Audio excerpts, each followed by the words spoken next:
Dando sequência, então, chamo as professoras Ana Luísa Faller e Aline Mello para falar, então, sobre a formação profissional pensada pela lógica do currículo. Ana Luísa Faller é doutora em Ciências Nutricionais pelo Instituto de Nutrição Josué de Castro, da FRJ, professora adjunta do Instituto, substituta da Coordenação de Graduação em Nutrição do Instituto Nacional de Josué de Castro, coordenadora do curso de especialização em Nutrição Funcional aplicada à Clínica.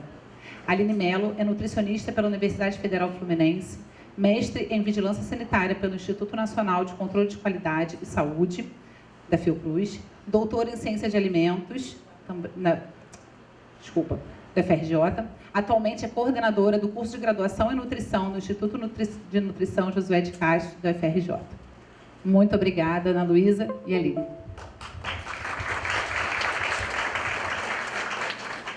Bom, eu e a Aline, a gente queria agradecer, claro, o convite do CRN, né, no nome da Manuela, que fez essa ponte. A gente fez questão de vir junto, né, porque a gente está tentando ter justamente esse tipo de trabalho colaborativo. Então, quando a gente fala de coordenação ou de reforma, e principalmente quem está envolvido com a nossa parte de reforma curricular, a gente tem sempre esse conjunto. Então, o que a gente tentou trazer aqui é um pouco do processo que a gente passou nos últimos 2 anos, praticamente, pensando no currículo. Mas, na verdade, para pensar no currículo, a gente tem que pensar como vocês estão colocando até nos projetos e possíveis parcerias, né? Quem é esse profissional que a gente quer formar?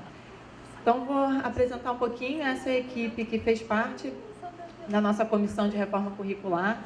A gente contou, obviamente, com docentes das diversas áreas. Para quem não conhece, na UFRJ, hoje em dia, a gente é dividido em 3 departamentos, né? De nutrição e dietética, de nutrição social aplicada e de nutrição básica e experimental. Então, a gente tinha representantes de todos, a gente tinha pessoas que formavam, né, o nosso NDE, pessoas da direção, da coordenação de graduação, a parte técnica administrativa, que foi fundamental até por umas questões burocráticas de sistema, né? Eu acho que cada universidade tem o seu amor e ódio pelos seus sistemas, CIAs e coisas do tipo, né? Que muitas vezes atrapalham mais do que ajudam. E foi fundamental também a participação de 2 docentes do NUTES, né? Que é o nosso núcleo de tecnologia e educação de saúde, né? Então, eles ajudaram bastante com visões principalmente para dar aquela sacudida, de quebrar alguns paradigmas do que a gente entende como currículo, que a gente entende como disciplina, como conteúdo, competências, habilidades. Quem já foi em algum desses 1000 oficinas de formação sabe que esses 2 nomes perseguem, né? Competências e habilidades, competências e habilidades. Bom, vamos lá. Primeira coisa, e a gente acabou de voltar essa semana, estava tendo em Campinas o 7º Inovações Curriculares, né? E foi bem rico, quem não conhece vale a pena conhecer, de 2 em 2 anos eles promovem essa atividade. E lá, entre várias reflexões, a gente trouxe algumas que vieram com a gente e hoje mesmo a gente mudou, né? Primeira coisa que a gente começa a perceber, tanto na coordenação, como convivendo com os alunos em projetos de pesquisa, extensão, acompanhamento, orientação, o que quer que seja, é que a gente tem um perfil de aluno particular. E que não é só nosso. A gente lá no evento em Campinas, diversas áreas da saúde, tecnológicas ou não, humanas, de vários lugares do Brasil, e o perfil era muito parecido, né? A gente tem encontrado alunos mais frágeis emocionalmente, muitos com dificuldade de concentração, sejam diagnosticados mesmo com déficit de atenção ou não, simplesmente por uma questão de uma rotina de formação mais imediatista, da questão tecnológica. Pouca experiência de vida, ou o que a gente vê muitas vezes, hiperproteção. Eu lembro que quando eu entrei agora na coordenação, há menos de 1 ano, mas a Aline já vinha trazendo, gente, não acredito, veio com a mãe para resolver um problema acadêmico. Você, gente, está na universidade 20 anos, mas traz a mãe. Então, até que ponto isso contribui para a formação do profissional, né? Uma dificuldade de estabelecer relações, uma sensação de eterna cobrança, estou sendo avaliado, meu Deus, estão cobrando de mim, o que eu vou fazer, o que leva uma angústia. E muitas vezes dependendo de um feedback. Eu acho que é um pouco, né, a gente pegou isso de um dos palestrantes do evento, que ele chamou da cultura dos likes, né? Está tão envolvido muitas vezes nesse ambiente de mídias, onde o feedback deles é o comportamento do outro, e se ele não recebe esse feedback constante da universidade, ele se sente um pouco coagido, né? Dito isso, a gente tem mais ou menos esse cenário, né? Quem nasceu em 1990, né, para 2000, eles estão na universidade agora. Quem nasceu em 2000, 2019, entrando na faculdade. Está ali, nosso aluno. Quem vai nascer a partir de agora, 2010, a partir de 2010, eles vão estar entrando na faculdade daqui a pouco. E a gente já pode perceber, só um paralelo, né? Não vou tentar não me alongar muito, mas se eu pego minha sobrinha, de 13 anos, se eu perguntar para ela o que é um telefone que discava, ou por que você disca um número, ela não faz ideia do porquê se disca o número. Ela sabe que existe LP porque ela já viu na casa de alguém que tinha um LP. Então é só um exemplo bobo, mas são gerações que já nasceram e convivem com outro raciocínio, com outra forma de pensar, e que muitas vezes é diferente da nossa. E isso, na verdade, eles estão quebrando. Antes eles dividiam essas gerações em décadas, né? De 45 e 45 anos, tinham um outro perfil. Hoje em dia eles dividem de 10 em 10 anos, de quão rápido que são a mudança nessas populações. E é isso aqui que a gente ouvia. Então a gente veio dessa vivência lá na Unicamp, essas reflexões muitas vezes em relação à formação e currículo e disciplina e práticas e tudo mais, e a gente juntou com o que a gente vê. Não tenho tempo para fazer nada além de estudar. Então, que profissional a gente está formando se ele só está dentro de sala de aula, enfiado dentro de um livro, né? Ou então eles chegam para a gente desesperados: professora, como é que eu vou participar de pesquisa e extensão? Não tem tempo. Me formei, mas a sensação é que eu não tenho prática nenhuma. Chega últimos períodos, estágio, aí você fala assim: chegou para você fulano de tal, ou caso tal, você tem que resolver dentro da unidade de alimentação, o que você faz? Pânico, não sabe. Um misto de insegurança, de não saber que sabe, porque talvez ele não consegue juntar as caixinhas. Por que eu não tenho? Isso é uma coisa muito particular nossa. Está lá dentro das áreas do CRN, área de formação, especialista em nutrição esportiva. Pergunta quais são os cursos que realmente tem uma grade que dá ênfase nisso. Não é ter uma disciplina, mas que dá ênfase na formação para quem vai trabalhar nessa área. A gente, então, nem disciplina tem no momento. Não consigo entender por que a gente estuda tanta bioquímica. Porque, de fato, está lá no segundo período. E é falado por alguém que talvez não entenda o porquê que o nutricionista precisa de tanta bioquímica. E talvez a gente lá no profissional não resgate essa bioquímica como a gente deveria resgatar para ele entender por que ele precisa de bioquímica. Então, essas falas mexeram muito com a gente. Nesse processo de 2 anos de construção, fez com que a gente começasse a pensar também em quem que a gente quer formar. E isso foi muito claro nesses 2 dias de evento na Unicamp, que eu até trouxe, botei aqui, porque foram vários palestrantes diferentes falando sobre esses assuntos, e a gente foi pensando algumas palavras-chave, de que, de repente, além de pensar em conteúdo, será que eu não tenho que pensar no desenvolvimento da personalidade profissional dessa pessoa? Será que eu tenho que estimular a inteligência social? A gente trabalha com seres humanos. Como é que a gente vai fazer isso? Tornar esse estudante mais protagonista, empoderar. Quando ele chega lá no último período e a gente pergunta o que ele vai fazer, ele entra em pânico, ele não tem autoconfiança. Ele não acredita que ele sabe fazer isso. Isso aqui foram 2 falas de uma palestrante da Finlândia, que foi bem interessante, de como é que a gente vai fazer esse processo curricular. Focado no conteúdo, e aí você quer saber o que ele sabe de conteúdo, que querendo ou não ele pode pegar de qualquer lugar, Google está aí, ou você quer que ele entenda o processo, que ele saiba como chegar até aquele objetivo, até aquele resultado. E principalmente balancear o que ele chamava de habilidades genéricas, de trabalhar em várias fontes, de saber lidar, de trabalhar em equipe, cooperar com os conteúdos específicos, né? Então, quem é que a gente quer formar? Qual é esse profissional que precisa estar no mercado de trabalho amanhã e que a gente é responsável por fazer isso? Então, só contextualizando, a gente foi buscar até a origem, que é um currículo. A gente está falando tanto de reforma curricular, currículo. E uma das denominações que a gente achou bem pertinentes é essa. É uma construção social de conhecimento, que você vai ter que ter uma sistematização, mas que, na verdade, ele envolve a produção do conhecimento, a transmissão desse conhecimento e a assimilação desse conhecimento. Então, na hora que a gente pensa como é que a gente quer o nosso currículo novo, a gente tem que pensar como é que isso tudo vai estar funcionando e como é que esses processos vão compor essa metodologia para o conhecimento. Então, não é só pensar a disciplina, não é só pensar o conteúdo, mas pensar como é que isso está arranjado dentro de uma questão muito mais ampla. Só para contextualizar, e por que isso é muito latente para a gente que está na FRJ, quem não conhece, o Instituto de Nutrição acabou de fazer 70 anos. E em 70 anos, ele nunca passou por uma reforma curricular. Então, é óbvio que a gente tem buracos claros. Se vocês forem pegar a ementa, muitas vezes não é o que está sendo dado na prática. Porque o professor tem noção que em 70 anos muita coisa mudou. Mas no papel não está lá. Então, como é que a gente muda não só o conteúdo, mas a forma e como é que isso vai ser passado e dinamizado com os alunos para que a gente chegue nos nossos objetivos, né? E aí, obviamente, além disso tudo, a gente entrou numa fase de reforma curricular onde a gente ainda tinha que fazer adaptações para atender algumas exigências do MEC, que são muito importantes e realmente pertinentes, né? A questão de conteúdos específicos, oferta de libras, atividades complementares. E sim, nós não temos TCC, porque lá, 70 anos atrás, não era necessário. E nunca se mudou, até agora. Então, são coisas realmente importantes. E fora isso, óbvio, a mais recente, que é o que está mexendo com todo mundo em termos de reforma, é atender a exigência de 10% da carga horária em termos de atividades de extensão. Então, quais foram as principais mudanças? E aí eu vou passar para a Aline, que ela vai apresentar de fato. A gente trouxe o nosso processo mesmo de currículo, que está lá sendo avaliado, se tudo é certo, para 2020, tudo é 2020. 2020 vai ser o ano da nutrição, né? Tudo 2020 vai acontecer.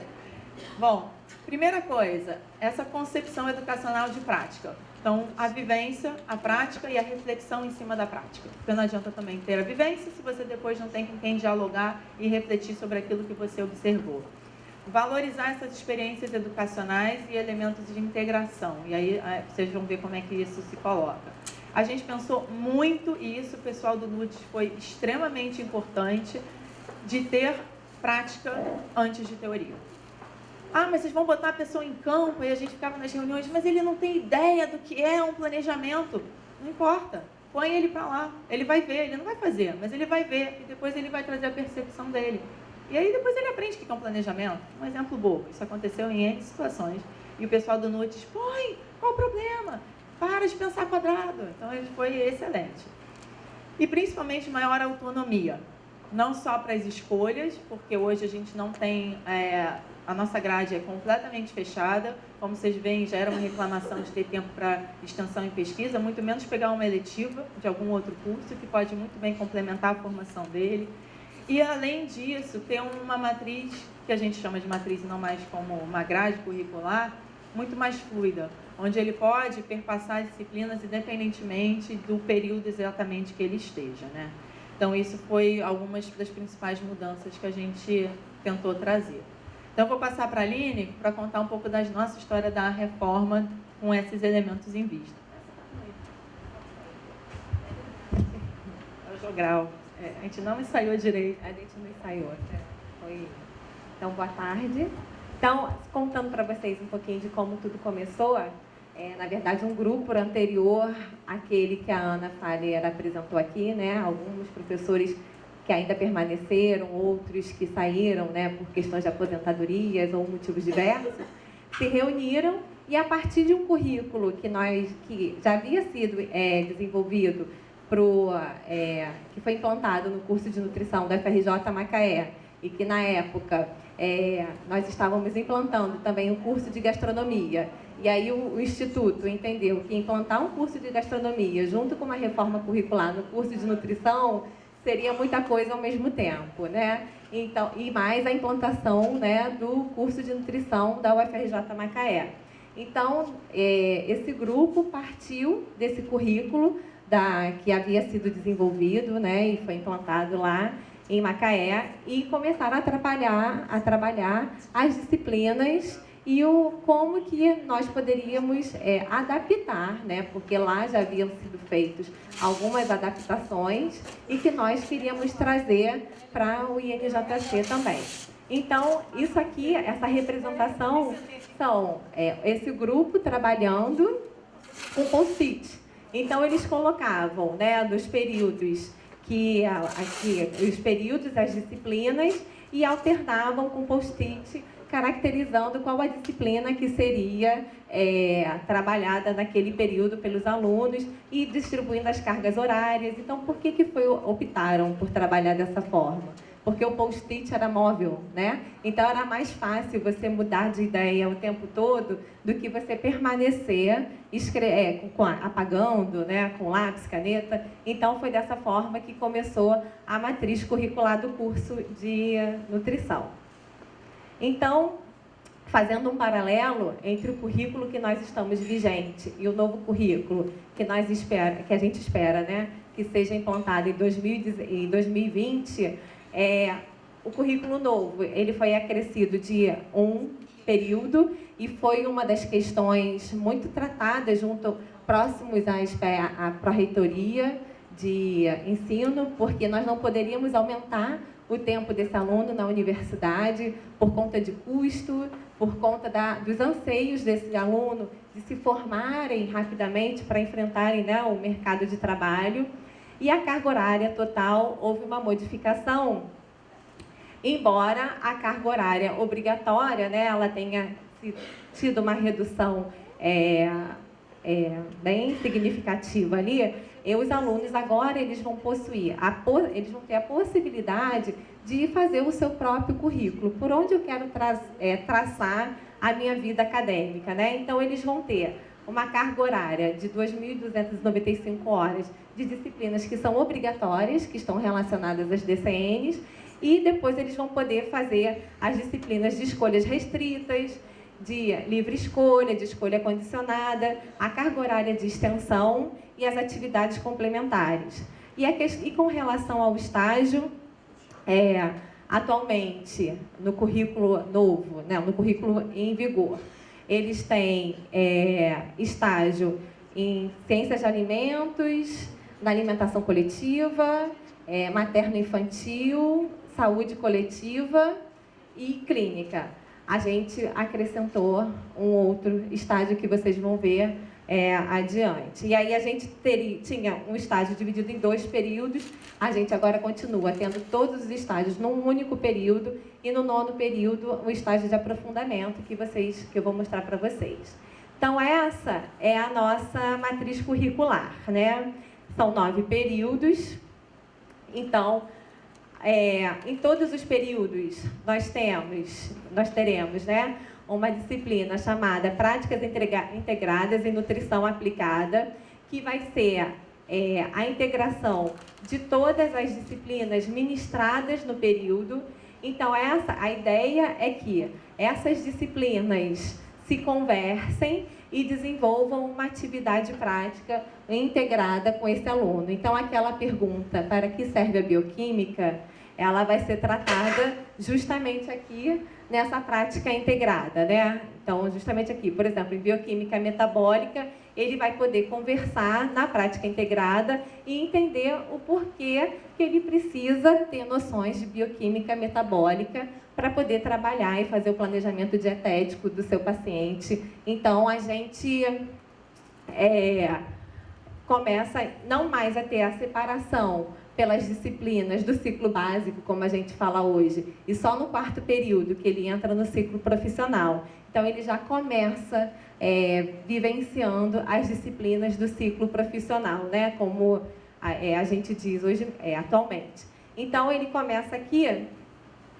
Rapidinho, só para complementar o que a Aline está falando, quem está olhando, eu sei que a letra está pequena, mas a cor é proposital. Então, quando a gente fala de intercalar a parte profissional com a parte básica, é justamente isso. Tudo que está nesse meio marrom, sei lá, meio burro quando foge, são os de ciclo básico. Citologia, psicologia, microgenética. Então, você vê que ele está espalhado desde o 1º até o 6º período. Quando a gente vê o vermelho, são as áreas de alimentos. Tem desde o 1º período até o 5º período. O amarelo é a parte mais social, do 1º período até o último período. Então, eles estão muito mais mesclados do que conhecimento básico com aquilo que eles já vão aplicar, né? Isso. A cor já ajuda a identificar. E a atividade de extensão, que é onde eles precisam pegar o RCS de extensão. São 380 horas. Eles já estão desesperados de como eles vão cumprir essas 380 horas. Então, eles já podem, esses alunos, já se inscrever no RCS de extensão no primeiro período da universidade, e essa extensão, esse RCS, ele fica aberto até o nono período, mas o ideal é que ele consiga completar essa carga horária até o 7º período, para que ele não vá para o estágio ainda devendo carga horária de extensão, porque a gente já sabe que vai sobrecarregar bastante o dia desse aluno, né? Então,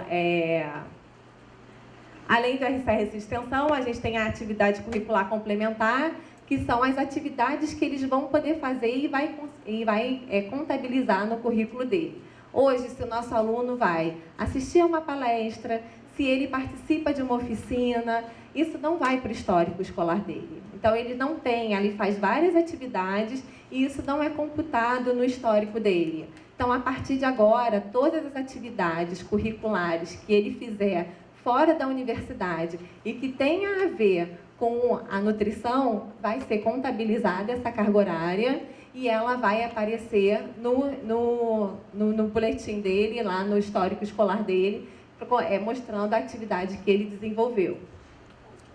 Além disso, então aqui, né? Então, assim, primeiro período, a gente vê aqui todas as disciplinas do social, intercalada com as disciplinas básicas, né, do ciclo básico atual, como a gente chama.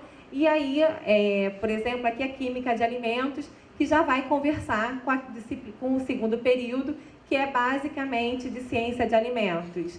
Então, por mais que um período seja muito característico de um determinado eixo, né, de um determinado departamento, a gente precisou mesclar outras disciplinas para que ela já pudesse dar um embasamento para o período seguinte, para que esse aluno tivesse já o conteúdo que vai precisar para seguir o seu estudo, né?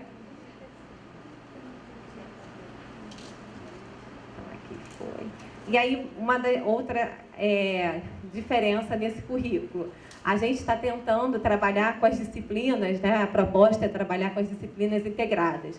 Então, eles vão ter a APTA, que a gente juntou bromato com ciência de alimentos, com tecnologia de alimentos. Então, ele vai trabalhar carne do ponto de vista da bromatologia e da tecnologia.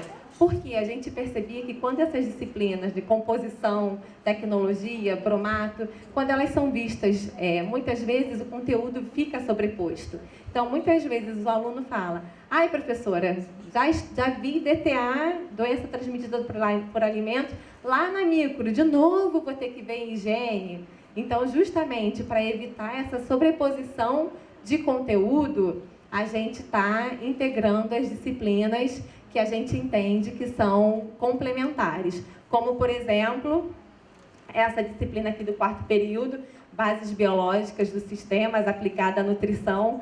Ela é uma integração entre fisiologia, anatomia e histologia. Não, assim, contando, parece que é simples, né? É fácil. Mas quando a gente vai negociar com esses docentes a carga horária que cada um quer, que cada um precisa, né? Então, até a gente chegar ao final dessa carga horária, é um relacionamento bem difícil, né? Foram idas e vindas, e-mails, e as pessoas têm uma dificuldade, muitas vezes, de responder ao e-mail, de dar retorno, porque sempre a minha disciplina é mais importante que a do outro, eu preciso de 80 horas. Não, o outro pode ficar com 15, eu acho que dá. Então, a gente ainda tem que negociar essa meio do campo, né? Para poder fazer acontecer o currículo. Então, no 8º período, a gente vai ter o estágio de 100 horas em alimentação coletiva, em tecnologia de alimentos, em nutrição clínica, nutrição obstetrícia e pediatria e o estágio em nutrição social. Nós tentamos, né, equilibrar as cargas horárias dos períodos. A nossa preocupação grande foi ter áreas verdes. O que significa? É fazer com que a nossa matriz curricular tivesse espaço para que esses alunos venham a poder fazer a sua iniciação científica, a sua atividade de extensão, as disciplinas eletivas, para que ele possa construir o seu currículo baseado também na sua expectativa profissional, né? E aí conseguir para que ele tenha espaço de trabalhar isso, uma vez que isso é um dos fatores mais levantados, né, mais questionados pelos nossos alunos atualmente. E aí a gente conseguiu que cada semestre a gente tivesse pelo menos 2 turnos de área verde. E aí é justamente isso, tirando as obrigatórias, ele pode escolher a eletiva que mais se aproxima ao que ele quer seguir depois. Ele pode puxar até de outros departamentos, de outros institutos. Só que se a gente não desse horário livre, ele não faria nunca. Então, a gente conseguiu, de fato, botar essas áreas verdes. Hoje em dia, como eles fazem? Eles tentam... hoje mesmo eu recebi uma aluna na coordenação, foi me perguntar, professora, queria muito fazer uma disciplina, posso fazer junto com o estágio? O que você quer fazer? Aí ela, quero fazer alimentação vegetariana, que é uma disciplina oferecida pelo curso de gastronomia. Aí, que horas que vai ser essa disciplina? Ela, 6 horas da tarde, ela quer fazer período que vem. Então, assim, eles acabam se desdobrando, ela vai fazer o estágio, ainda vai acrescentar a disciplina, a sua carga horária, porque é o interesse dela, né? Então, foi o único momento, olha só, o único momento que ela conseguiu fazer a disciplina é quando ela chega ao estágio, né? E como que a gente pretende, né, que esse currículo ele funcione? A gente pretende utilizar muitas metodologias ativas e as metodologias tradicionais. Nesse próprio evento, né, que nós chegamos, eles ressaltam muito a questão do manter o elemento surpresa durante a sala de aula. A gente quer um currículo composto apenas de metodologias ativas, de professores que trabalhem só com metodologias ativas? Não, nós não queremos isso. A gente quer justamente essa mescla. Aquele professor que consegue desenvolver uma metodologia ativa dentro da sala de aula, utilizando as estratégias de ensino diversificadas, ótimo. Ele vai trabalhar dessa forma. Aquele outro que está mais adaptado, que se adapta melhor ao sistema tradicional de ensino, ok. O que a gente quer é que esse aluno realmente seja surpreendido, né, para poder estimular o engajamento dele ao longo do semestre. Então, o que é a PINA, né? Que é aquela disciplina que eu mostrei a vocês, que ela perpassa por todos os semestres. Então, é a prática integrada em nutrição aplicada. É uma disciplina, então, que ela vai unir todas as disciplinas daquele período.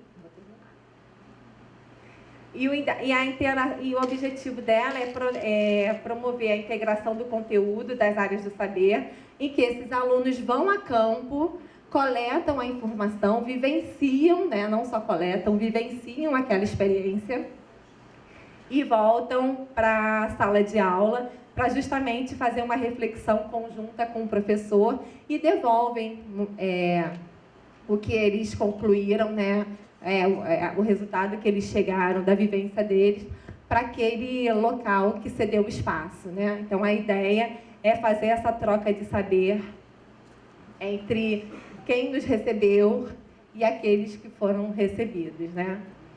Então, no 9º período, a gente tem seriam os estágios que o aluno poderá escolher qual área ele quer. A gente está proibida de falar se aprofundar, mas é bem quase isso, né? Se aprofundar, porque dá uma ideia de especialização que não é o caso.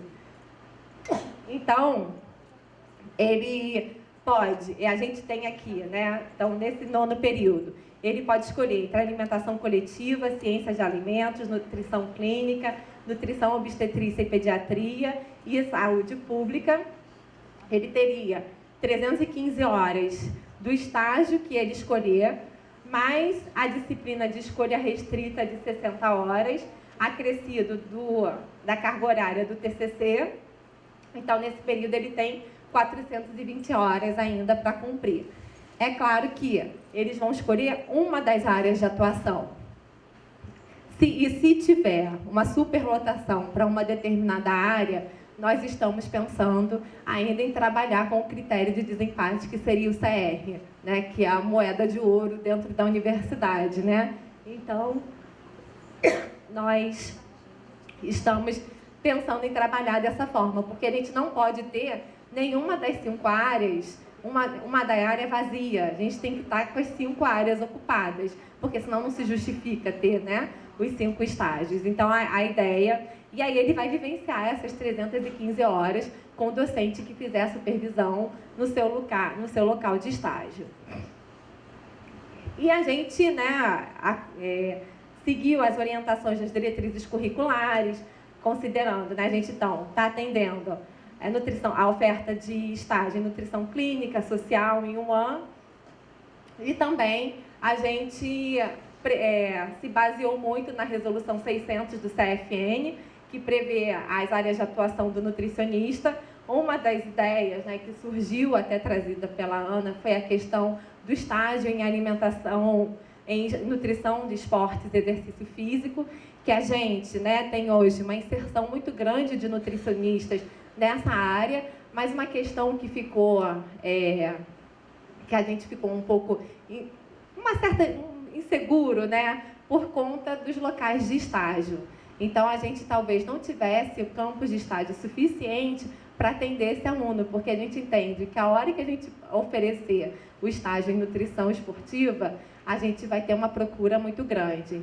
Então, ali ele está trazendo os bastidores, mas é exatamente isso. De uma forma bem sucinta, a gente pensa, obviamente, em abrir esse estágio em várias outras áreas, além daquelas clássicas 3 das DCNs. Mas, pensando burocraticamente, se a gente tem a obrigação de oferecer um local de estágio, que não é garantido, e, ao mesmo tempo, a gente já tem uma particularidade que já é nossa há muito tempo, que dentro do estágio de clínica não é só clínica, a gente tem uma área muito forte de materno-infantil que é separada da clínica geral. Então, a gente já tinha essa área que é um pouquinho diferente da média dos estágios nas outras universidades, que é só clínica. Você pode passar por materno-infantil ou não, dependendo de onde você ficar, né? Isso. Então, por esse motivo, ainda não morreu, né, a ideia da oferta do estágio de nutrição esportiva, mas a gente decidiu postergar um pouco por conta dessa questão dos espaços. Então, aqui, são algumas das disciplinas de escolha condicionadas que eles poderão optar por cursar, né, essas disciplinas. Então, essas disciplinas, nós da Secretaria da Coordenação, a gente que orienta o aluno, dependendo do estágio que ele optar por se aprofundar naquele conteúdo. As atividades curriculares que eles vão poder participar. Hoje nós temos muitos alunos envolvidos na empresa júnior da universidade, na liga, e isso, para eles, é muito importante contabilizar isso de alguma forma. Eles trabalham muito nessas atividades, né? Representantes de CA, representantes discentes dentro da COA. Então, a gente precisa contabilizar essa dedicação desse aluno junto à universidade. Então, essas atividades curriculares vêm para isso, né? Além de atender as DCNs, ela também vem para poder valorizar ainda mais o trabalho que esses alunos desenvolvem dentro da universidade, né? E aí, um dos questionamentos que a gente trouxe, e uma reflexão que foi muito trabalhada, né, essa semana lá no Congresso, foi: e os docentes, né? Será que nós estamos preparados? Já estou acabando. Será que nós estamos preparados para enfrentar esse desafio? Né? Essa mudança curricular, essa estratégia da forma do ensino. Como que a gente pode enfrentar isso? Né? E como lidar com essa demanda desses alunos novos, desses novos alunos que vivem conectados, né? Que a informação está num piscar de olhos. Então, a gente o Instituto tem investido em workshops para esses professores. A gente convida outros docentes que já tenham experiência na área para compartilhar com a gente, né, o conhecimento.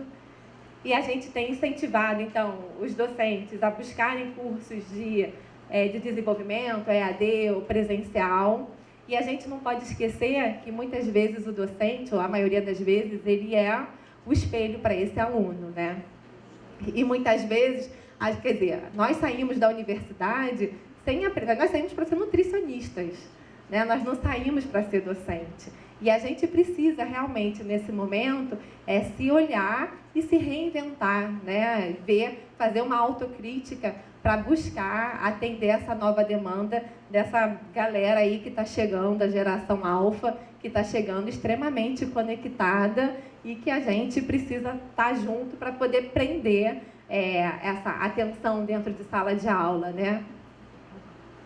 Então, só a última parte aqui, que a gente deixa essa mensagem de Piaget, o professor não ensina, mas arranja modos para que o próprio aluno descubra. O principal objetivo da educação é criar pessoas capazes de fazer coisas novas e não simplesmente de repetir o que as outras gerações fizeram. Então, foi Piaget que falou. Então, a gente agradece.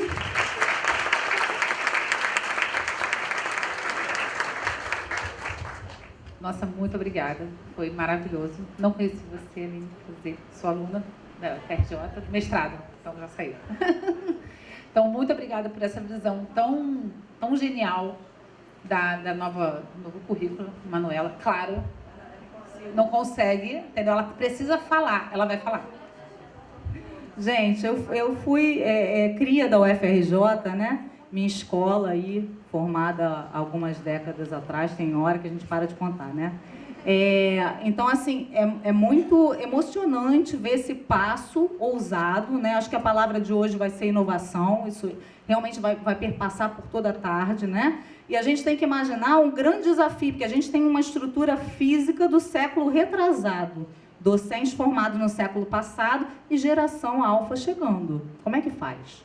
Né? Então, assim, é realmente um desafio, acho que vocês foram bem, assim, corajosos, né, de propor aí essa mudança. Acredito que, e a gente percebe isso, que a gente tem muitas resistências, não apenas de docentes, tem muitos discentes quando a gente usa metodologia ativa e fala, professor, hoje eu não quero dar aula não, quero que você dê.